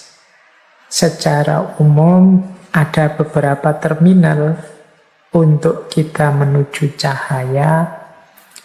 Yang pertama adalah kesadaran. Atau dalam banyak terminologi para sufi, kesadaran di awal ini sering disebut dengan istilah taubat. Jadi kita itu kan masih banyak hijab-hijabnya. Tadi saya sebut ada dosa, ada keterikatan, dan lain sebagainya. Mari membangun kesadaran bahwa ada banyak kesalahan yang sudah kita lakukan, ada banyak salah jalan yang sudah kita tempuh. Maka mari kita insafi, mari kita bertaubat. Nah, ini level paling dasar, kesadaran. Ya kalau tidak ada taubat, tidak ada kesadaran ini, ya yang kotor tetap kotor, yang keruh tetap keruh. Naik satu level kalau sudah bertaubat, sadar segala kekurangan, segala kekotoran. Tahap selanjutnya adalah pembersihan. Pembersihan ini tazkiyah. Jadi mari kita bersihkan diri kita. Karena selama ini kita banyak kekotoran, yuk ayo dibersihkan dulu. Kalau dalam istilah tasawuf ada istilah takholli, membersihkan diri. Yuk kalau tidak dibersihkan, nanti kita melakukan yang baik-baik, jangan-jangan keliru, jangan-jangan salah. Wong batin kita sedang gelap. Kita nganggapnya baik, ternyata keliru, ternyata salah. Salah memakainya, salah menempatkannya, salah ruang dan waktunya, salah dalilnya, bisa macam-macam. Karena diri kita masih belum bersih. Maka perlu kita membersihkan dulu yang kotor-kotor, yang dosa-dosa kita tobati, kita berjanji, tidak kita ulangi lagi. Kalau masih ada hasud, masih ada dengki, masih ada iri, masih ada kesombongan, ayo dihapus semua. Ini makom selanjutnya. Kalau sudah tazkiyah, sudah takholli, baru kita tahalli. Pendekatan kepada Allah. Namanya muqarabah. Ayo mendekat pada Allah dengan amal baik, dengan keimanan, dengan amal soleh. Ini terminal yang ketiga. Jadi kesadaran, pembersihan, kemudian pendekatan. Kita mendekat ke Allah untuk menyambut cahaya darinya. Kalau kesadaran sudah sukses, pembersihan juga sukses, pendekatan kita sudah intensif, insya Allah akan hadir pencerahan dari Allah. Itulah yang kita kenal sebagai isyraq. Jadi isyraq itu cahaya yang diberikan oleh Allah. Inilah yang kita terjemahkan sebagai pencerahan. Kalau di barat diistilahkan sebagai enlightenment. Enlightenment kalau di barat konotasinya adalah manusia yang tercerahkan, dia bebas berpikir sedalam-dalamnya dengan akal budinya. Kita kenal istilah ini di awal modern. Tapi isyraq ini adalah pencerahan yang sumbernya dari Allah. Karena kaca kita sudah bersih dan kita sudah ada di jarak yang tidak terlalu jauh dengan cahayanya Allah yang semakin dekat akan tambah terang, maka terjadilah momen isyraq, momen pencerahan. Cahayanya Allah masuk dalam zujajah kita, dalam cahaya diri kita. Ini kalau pakai logika yang awal tadi, sebenarnya Allah itu selalu melimpahkan hidayahnya, selalu mencerahi diri kita. Hanya saja batin kita kotor sehingga cahayanya Allah tidak masuk, atau jarak kita terlalu jauh dari Allah sehingga kecil saja cahaya itu tertangkap. Maka setelah kita taubat, tazkiyah dan mendekat muqarabah, maka cahayanya Allah tertampung.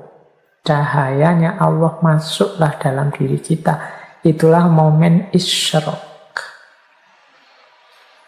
Hasilnya pencerahan apa? Ya hasilnya adalah kecerahan. Karena tadi sudah mengalami pencerahan, sekarang lahirlah kecerahan. Kecerahan itu dalam dunia tasawuf dikenal sebagai kasyaf. Sekarang terlihat semuanya. Sekarang tampaklah segala yang kemarin rahasia-rahasia, kemarin tertutupi tidak terlihat, hari ini tampak semua, terlihat semua. Itulah kecerahan atau kasyaf. Jadi kasyaf itu muncul ketika hijab sudah lenyap dan cahaya hadir. Makanya mukasyafah itu dalam pandangan saya selalu gandeng dengan musyahadah. Dan musyahadah itu menunjukkan situasi diri yang ma'rifat. Ini para sufi kadang menggunakan istilahnya berbeda-beda. Ada yang menggunakan istilah mukasyafah, ada yang menggunakan istilah musyahadah, ada yang menggunakan istilah ma'rifat.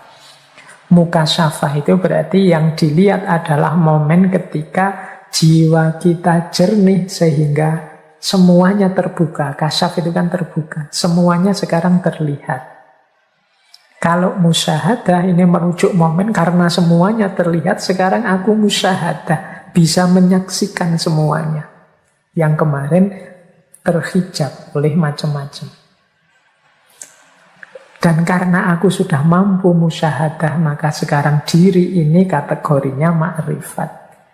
Jadi makom jiwanya makom ma'rifat. Jadi ini menurut saya 3 istilah dengan konotasi yang sama, hanya berbeda levelnya. Jadi yang lebih fokus melihat ketersingkapannya menyebutnya mukasyafah. Yang lebih fokus melihat syahadahnya, melihat aktivitas diri yang mengetahui banyak hal sekarang dari semula tidak tahu apa-apa, menyebutnya musyahadah. Dan yang lebih fokus melihat kondisi diri dari tidak tahu sekarang menjadi tahu, menyebutnya dengan istilah ma'rifat. Seperti Imam Ghazali. Jadi mukasyafah, musyahadah, ma'rifat itu satu kondisi setelah hijab lenyap, dan cahaya hadir. Baik, semoga teman-teman sudah bisa menangkap serba sedikit penjelasan kita malam hari ini tentang cahaya. Materi terakhir, cahaya dalam bentuk ilmu. Orang-orang tadi yang mengalami ma'rifat, mukasyafah, musyahadah, ini kan kita menyebutnya orang dengan kualitas yang luar biasa. Tapi jangan lupa, di antara hidayahnya Allah, antara lain bentuknya adalah ilmu. Di antara cahaya adalah ilmu. Tadi saya sebut kisahnya Imam Syafi'i dengan gurunya Imam Waqi'. Yang Imam Syafi'i merasa ada kesulitan-kesulitan menangkap pengetahuan, dijawab oleh Imam Waqi', engkau terlalu banyak maksiat, sehingga ilmumu tidak nyampe, jiwamu gelap. Ketahuilah bahwa ilmu itu cahaya, berarti ilmu juga jenisnya cahaya. Jadi ini konteksnya sedikit berbeda dengan cahaya di atas cahaya tadi. Saya pinjam sebentar teorinya Imam Ghazali di Ihya untuk menjelaskan cahaya dan ilmu. Menurut Imam Ghazali, ilmu itu ya cahaya, cuma jangan lupa cahaya ilmu itu ada kalanya menerangi diri sendiri saja, ada kalanya menerangi orang lain saja, ada kalanya, dan ini yang ideal, menerangi diri sendiri dan orang lain. Jadi teman-teman ini kan hakikatnya sedikit-sedikit sudah mengalami cahaya, paling tidak cahaya ilmu. Jangan lupa ada 3 kategori tadi. Cahaya ilmu itu ada kalanya menerangi diri sendiri saja. Maksudnya apa? Orang yang punya ilmu, ilmuannya sangat berkualitas. Dia manusia yang utama, tapi manfaatnya untuk sekeliling kurang. Jadi dia terang tapi dalam dirinya sendiri saja. Dia manusia unggul yang luar biasa, tapi dalam dirinya sendiri saja. Manfaatnya ke sesama perlu dimaksimalkan lagi, biar tidak hanya menerangi dirinya sendiri saja. Ini seperti lampu yang terang di lampunya saja, tapi tidak menerangi yang lain. Ini juga kurang. Ada lagi yang sebaliknya. Bercahaya menerangi yang lain saja, dirinya sendiri tidak. Ini seperti mungkin orang-orang yang sukanya menasehati orang, ilmunya tinggi untuk nuntun orang, untuk menerangi orang lain, tapi dirinya sendiri tidak menjalani. Orang lain jadi baik, jadi berkualitas, jadi semakin dekat dengan Allah karena dirinya, tapi dia sendiri karena tidak menjalani, ya kualitas hidupnya tidak naik-naik. Nah, ini orang level 2. Ini mungkin untuk teman-teman yang kebetulan jadi ustadz, kebetulan punya momen untuk khutbah, untuk ceramah, untuk nuntun masyarakat di level apapun. Hati-hati jangan jadi yang kedua. Ini ibaratnya seperti lilin. Dia menerangi sekelilingnya, tapi dia sendiri leleh dan hancur. Jadi menerangi yang lain saja, tapi tidak menerangi dirinya sendiri. Ada yang dirinya sendiri saja tidak ingin berbagi, jadi dia sangat berkualitas, tapi sekelilingnya tidak. Kalau bisa ya yang nomor 3. Kita ini sedikit-sedikit punya ilmu, ya kita jalankan untuk meningkatkan kualitas hidup kita, sekaligus juga kita terangi yang lain yang di sekeliling kita. Dari situlah nanti ilmu akan memberikan manfaat dalam hidup kita dan juga hidupnya orang lain. Ini nanti akan membantu kita dalam perjalanan kita menuju Allah, membersihkan jiwa kita sehingga terang dan menangkap cahayanya Allah. Oke, terakhir teman-teman, ini ada hubungannya juga dengan cahaya. Tiba-tiba saya teringat dengan Nabi Yunus. Nabi Yunus ini salah seorang nabi yang nanti di salah satu momen dakwah beliau pada umatnya mengalami 3 kegelapan sekaligus. Teman-teman mungkin masih ingat ya kisahnya Nabi Yunus yang ditelan oleh ikan paus. Ceritanya begitu. Sengaja saya angkat bagian terakhir ini dengan kisahnya Nabi Yunus karena saya melihat hari ini kita banyak berkubang dalam kegelapan-kegelapan. Kegelapan pandemi, mungkin kegelapan situasi global, kegelapan ekonomi, kegelapan politik, kegelapan macam-macam. Banyak sekali kegelapan-kegelapan. Cirinya orang dalam kegelapan itu sederhana, dia bingung. Jadi mana yang benar, mana yang salah, mana yang warna hijau, mana yang warna kuning, dia tidak bisa menentukan. Itu biasanya orang yang hidup dalam kegelapan. Kalau teman-teman banyak merasakan itu akhir-akhir ini, entah dalam bidang apa, mari kita lebih dekat lagi ke Allah. Seperti Nabi Yunus. Nabi Yunus itu mengalami momen ditelan oleh ikan paus, sehingga mengalami 3 kegelapan sekaligus. Kegelapan dalam perut ikan, kegelapan di dasar lautan, dan kegelapan di malam hari. Karena beliau ini kabarnya ditelan pada waktu malam hari. Dan dalam kegelapan itulah Nabi Yunus memperbanyak mendekat ke Allah dengan mengucapkan lafal La ilaha illa anta subhanaka inni kuntu minadz zalimin. Ya Allah, tidak ada Tuhan selain Engkau, Maha Suci Engkau. Sesungguhnya aku ini termasuk orang-orang yang zalim.